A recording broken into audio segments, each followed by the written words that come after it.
Hi, I want to go through an example of positive feedback as well because that was another question that you guys had on your muddiest point discussion that we had on the Test Your Knowledge quiz.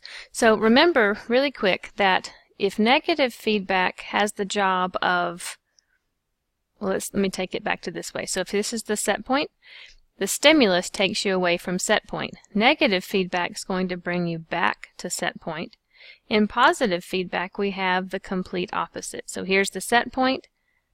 A stimulus takes you away from set point, and positive feedback keeps it going further and further away from the set point until that stimulus is removed. So we're going to go through this example using the discussion of labor contractions that you had in your reading guide. So let me walk through this with you. The stimulus is the baby's head on the cervix. So that's what's creating this change, and it's creating a change in the variable. So what is the variable? Well, the variable is simply going to be the pressure,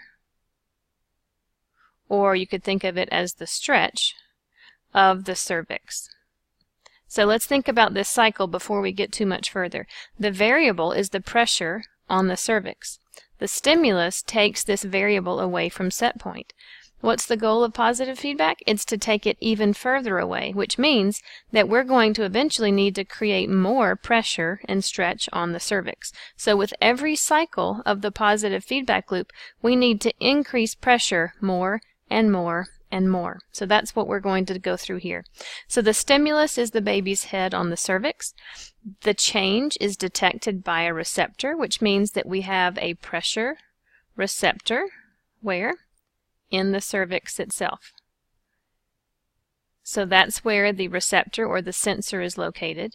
Remember that the receptor sends the information to the control center or the integrating center, and the integrating center in this case is the brain. In most cases it's going to be the brain, or at least be a part of the nervous system. So it is here as well, just like it was in the negative feedback loop. The control center takes the information from the receptor, but remember it also has to decide how to bring about the appropriate response. And remember, the appropriate response, because this is positive feedback, is how to increase the pressure in the cervix. So the brain needs to come up with a way using a muscle or a gland to figure out how to increase the pressure and the stretch on the cervix. Well, it does that by increasing the effect of the stimulus. So the effector in this case is going to be the smooth muscle in the uterine wall, or just the uterine muscle is fine. So what happens is that the control center is going to send information to this smooth muscle and tell it to contract. And as this muscle contracts, the effect is going to be to increase, right over here, to increase the pressure on the cervix. So that's how you end up getting the stronger contractions that happen during labor. Now, I think we mentioned in the Test Your Knowledge quiz, but I just want to mention it here. Usually the brain receives and sends information through the nervous system. But in this particular example, instead of this being a nervous system, like a neuron that's carrying the information, this information, the instruction, is actually being carried by a hormone called oxytocin. Pitocin is the man-made version that we give women during labor to increase contractions.